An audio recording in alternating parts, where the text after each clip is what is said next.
j'espère que vous allez bien. Aujourd'hui, nouvelle vidéo où je vais répondre à vos questions par rapport à mon stage. Je vous avais demandé ça sur Instagram il y a très longtemps et je vous l'ai demandé aussi il y a peu de temps pour avoir un maximum de questions. Donc je vais essayer de répondre de manière très brève et en même temps d'essayer d'avoir des réponses complètes. Alors juste, il faut savoir que je suis du coup en Master 1 de psychologie pour les gens qui viennent d'arriver. Et du coup, cette année, j'avais un stage de 300 heures à faire que j'ai fait en fait en EHPAD. Je l'ai pas totalement fini, il me reste une vingtaine d'heures, mais j'ai repris les cours en fait le 9 mars, donc pour moi c'était hier, pour vous c'était il y a une semaine normalement, qui fait que du coup la fac nous laisse encore le mercredi de libre comme journée pour pouvoir continuer nos stages si on n'a pas fini nos heures. Je vais aller en cours le lundi, mardi. Le mardi soir, je vais revenir chez mes parents pour aller au stage parce qu'en fait le stage est juste à côté, donc au moins je suis sur place. Et je reviens sur Nîmes du coup le jeudi, le vendredi pour les cours. Donc une des questions qui est revenue le plus souvent, c'est est-ce que ça te plaît et te verrais-tu y travailler plus tard? Alors est-ce que ça m'a plu? Oui, parce que du coup c'était un stage qui était totalement différent de ceux que j'ai pu faire. Faut savoir que j'ai déjà fait un stage optionnel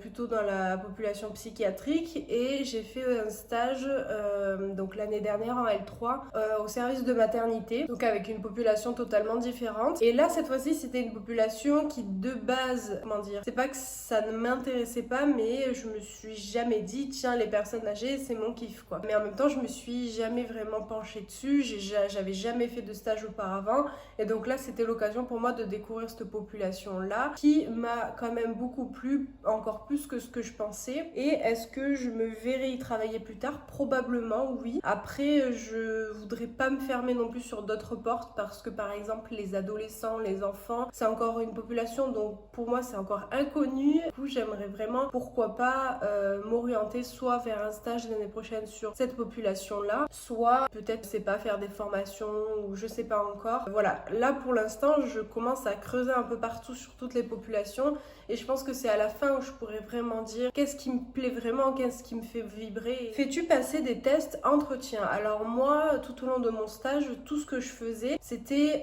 ce que la psychologue avec qui j'étais me demandait de faire. À aucun moment je prenais des initiatives.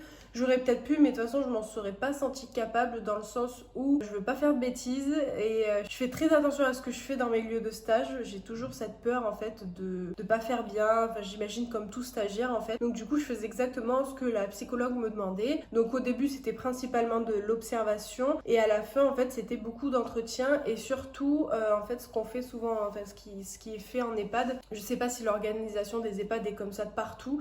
Mais en fait, elle faisait passer du coup chaque année le mini mental state. Et elle m'a un petit peu montré comment faire la passation de tout ça. Et puis à la fin, je faisais principalement des MMS. Après, ce que j'ai fait aussi, c'est que j'ai fait des entretiens, des réels entretiens, toute seule avec une résidente qui a participé en fait à mon projet universitaire, à mon rapport de stage en fait, puisque j'avais comme consigne venant de la fac de faire une étude de cas. Donc en fait une analyse, pas forcément une prise en charge mais vraiment une étude de cas. Donc on faisait principalement ça. Après il y avait tout le côté institutionnel où on participait aux réunions de transmission, où on participait à des réunions un peu plus importantes. Enfin voilà, c'était à peu près ça. Et puis après le reste du temps, je suivais aussi la psychologue, voilà, m'expliquer certaines choses ou alors aller voir certains résidents un petit peu plus particuliers. Donc du coup, moi je faisais pas forcément l'entretien à ce moment-là parce que c'était plus particulier et pour une stagiaire valait mieux pas. Enfin bon, vraiment c'était elle qui me dirigeait, je faisais ce qu'elle me demandait. Y a-t-il un rythme particulier à l'EHPAD? Alors je pense que chaque EHPAD a une organisation différente. L'hôpital où j'étais en fait c'était un hôpital où il y avait un Cantou, un UHR, il y avait deux EHPAD, enfin deux étages d'EHPAD et il y avait un service de soins et de réadaptation, donc le SSR. J'ai oublié aussi de vous dire qu'il y avait une grande salle d'animation avec plein d'animateurs et un PASA. Et donc, ce qui fait que ça bougeait énormément. Et moi, j'étais quand même arrivée avec l'idée que pour moi, un EHPAD, ça bouge pas, c'est pas assez dynamique. Mais je n'avais encore jamais vu d'EHPAD et c'est vraiment la représentation que je me suis fait. Et en fait, j'ai été agréablement surprise par le fait que, en fait, tous les jours, il y avait de l'animation. Les résidents, ils descendaient pour aller au bazar, ils rigolaient. Enfin, vraiment, ça bougeait. Et ça, j'ai été agréablement surprise par rapport à ça. Après, est-ce qu'il y a un rythme particulier? Je sais pas si tu me parles du métier de psychologue, s'il a a un rythme particulier ou pas, parce que après je pense que ça dépend de chaque psychologue au sein de l'EHPAD.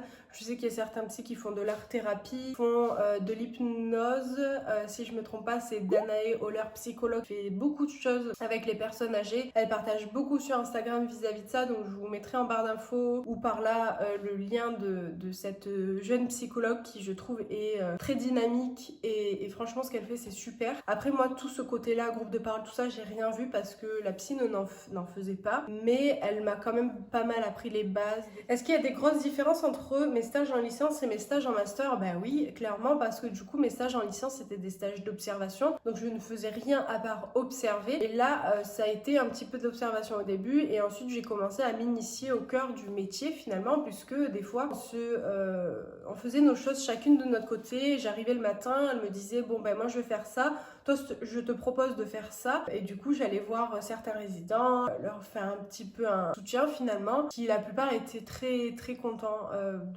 d'avoir des jeunes stagiaires qui venaient leur parler. Donc oui, des grosses différences. Dans ce genre de secteur, tu travailles avec quel autre professionnel, psychiatre, etc. Alors je n'ai pas vu de psychiatre, en revanche j'ai beaucoup vu de médecins. En fait c'est une institution, c'est un hôpital, ce qui fait que la psychologue est en général beaucoup en contact avec les autres. Déjà, au sein de l'EHPAD, elle est en contact de manière, j'allais dire permanente, non, très souvent elle est en fait en contact avec les équipes soignantes, donc aides-soignantes et infirmières, et puis en plus les informations souvent sont très importantes, notamment à la relève, donc finalement elle est présente beaucoup au sein de l'équipe. Elle est présente aussi avec la cadre de santé, pour le coup il y avait une très belle entente dans l'équipe, donc c'était assez beau de voir que la communication se faisait. Il y a une communication importante aussi avec les animateurs, avec l'assistante sociale, avec aussi les autres psychologues qui étaient présents pour le coup au sein de l'EHPAD, kiné et ergothérapeute qui étaient présents et avec qui elle échangeait beaucoup. En EHPAD, ce sont des personnes âgées forcément handicapées ou pas seulement? Alors je sais pas ce que tu entends par handicapé, le mot m'irrite un peu. En fait la population qu'il y avait en général c'était des personnes âgées qui souffraient de maladies neurodégénératives, donc il y avait par exemple la maladie d'Alzheimer ou la maladie de Parkinson. Il y avait aussi des personnes qui souffraient malheureusement d'accidents vasculaires cérébrales, donc AVC. Voilà, il y avait à peu près pas mal de choses vis-à-vis de ça, mais il y avait aussi à côté de ça des personnes âgées qui ne présentaient pas de démence, qui ne présentaient pas de soucis particuliers, des soucis de santé certes vis-à-vis de douleurs au niveau du corps, mais qui étaient présents par rapport à leurs histoires, par rapport à leurs possibilités, etc. Souvent ça pouvait être des chutes à répétition, mais ces personnes-là ne présentaient pas de démence et étaient totalement en capacité de parler, de comprendre, etc. Il y en a certains qui ont moins ces capacités-là. Est-ce qu'il t'est déjà arrivé que certains patients refusent que tu sois présente à la consultation?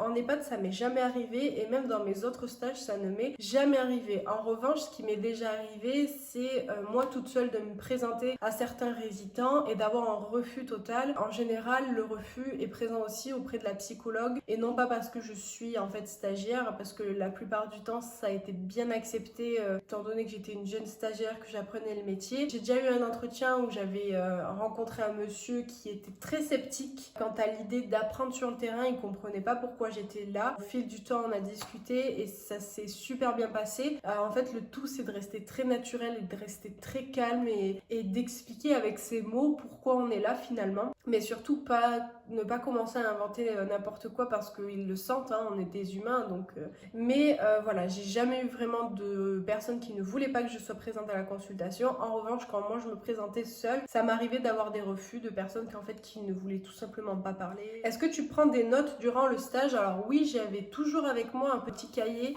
où j'écrivais exactement tout. J'arrivais le matin, j'écrivais la date et ensuite j'avais juste à faire ma journée. Si j'avais un mot qui m'interpellait ou quelque chose où je voulais faire des recherches, j'écrivais ce mot-là. Ou si j'avais des choses plus importantes, en général ça m'aidait pour mon rapport de stage et du coup il m'aide pour mon rapport de stage. Au fur et à mesure je commençais à écrire de moins en moins, mais ça m'a beaucoup aidé. Je vous conseille d'ailleurs, si vous avez un stage de master ou même un stage d'observation, de prendre un petit cahier avec vous. Comment se déroule une journée typique de stage? Alors, j'arrivais le matin à 9h sur mon lieu de stage. La plupart du temps, pendant une demi-heure voire trois quarts d'heure, c'était plutôt la psychologue qui s'occupait s'occuper de tout ce qui était les papiers, les mails. Ça prenait beaucoup de temps, mais chaque jour il y a des mails. Chaque jour il faut regarder ça parce que ça fait partie en fait d'un mail professionnel, donc d'un mail où beaucoup d'acteurs importants dans l'hôpital envoyaient à la psychologue. Donc il fallait se tenir à jour par rapport à ça. Ensuite, soit elle me disait d'aller voir certains résidents. Donc en fait, elle me faisait une to-do list de ma matinée. Elle me disait tu vas voir un tel, un tel, un tel, un tel,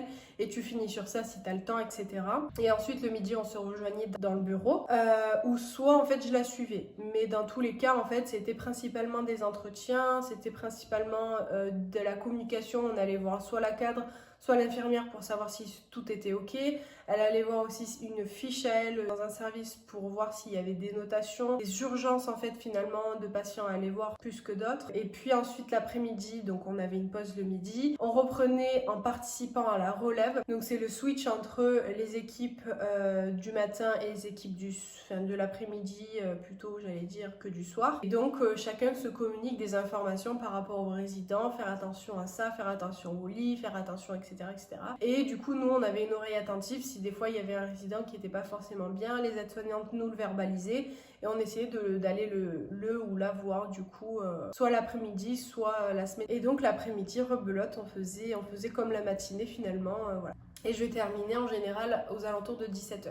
Proposes-tu des ateliers mémoire ou autres? Alors non, je n'ai pas proposé d'atelier. J'avoue que j'ai même pas forcément eu l'idée de faire ça parce que j'ai été très prise dans déjà la découverte de l'hôpital, la découverte de comment ça se déroulait et la découverte du métier de psychologue au sein d'un hôpital. Après, comme j'ai dit, voilà, je suis ce genre de stagiaire qui fait très attention à tout ce que je fais, tout ce que je dis, et j'ai pas eu l'élan de m'initier dans ce genre de choses qui pour moi demandent énormément d'organisation. Je suis déjà beaucoup prise par mes cours et malheureusement si j'avais été moins prise peut-être que j'aurais pu faire ça, mais du coup non, je n'ai pas fait d'atelier en particulier. Est-ce qu'il a été facile à trouver? Donc en parlant du stage, est-il possible d'en faire un en licence? Je suis en L2. Alors est-ce qu'il a été facile à trouver? L'avantage c'est que moi au moment où je cherchais en fait mon stage, il y a un bureau des stages à la fac qui a mis en fait des affiches et en fait il y avait des offres de stage et donc il y en avait un qui était proche de chez mes parents et je me suis dit je vais essayer après tout, et puis en fait ça a répondu positif et elle a pu me prendre directement pour les 300 heures.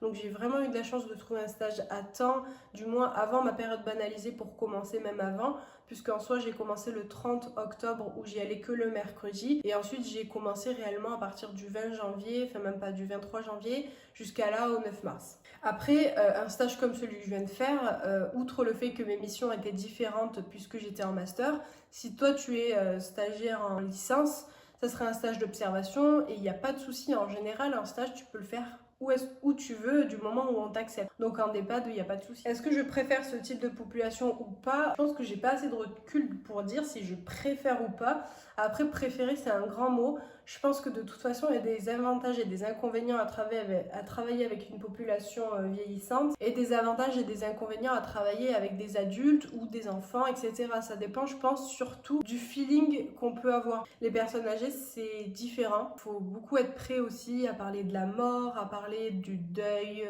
à parler de beaucoup de choses. Deux choses différentes, enfin, c'est plusieurs choses différentes d'une population à l'autre. On n'aura sûrement pas tous le même feeling et je sais pas ce que je préfère. Voilà. Comment as-tu choisi le sujet de ton rapport de stage? En fait, mon rapport de stage, c'est pas un sujet que je choisis. Le rapport de stage dépend du stage où on le fait. Donc, si j'avais fait un stage en CMP, mon rapport de stage aurait été orienté vis-à-vis de ce que j'aurais fait au CMP. Là, c'est en EHPAD, donc mon rapport de stage est orienté vis-à-vis de ce que j'ai fait là.